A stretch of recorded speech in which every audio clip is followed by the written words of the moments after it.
சென்னை துறைமுகம் முதல் மதுரவாயல் வரையிலான மேம்பால பணிகள் மீண்டும் புத்துயிர் பெறுகின்றன.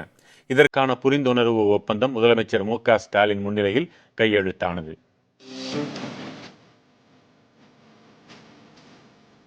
மத்திய சாலை போக்குவரத்து மற்றும் நெடுஞ்சாலை அமைச்சகத்தால் இந்திய தேசிய நெடுஞ்சாலை ஆணையம் வாயிலாக சென்னை துறைமுகம் முதல் மதுரவாயல் வரையிலான 2 அடுக்கு உயர்மட்ட சாலை அமைக்கப்பட உள்ளது.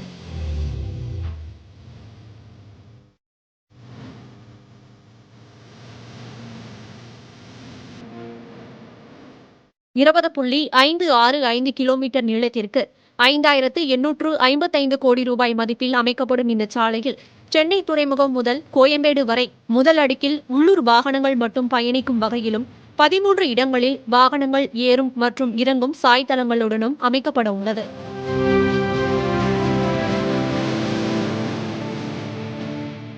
இரண்டாவது அடுக்கில் துறைமுகம் முதல் மதுரவாயல் வரை இருபுறமும் பயணிக்கும் கனரக வாகன போக்குவரத்துக்கு மட்டுமே அனுமதிக்கும் வகையில் வடிவமைக்கப்பட்டுள்ளது.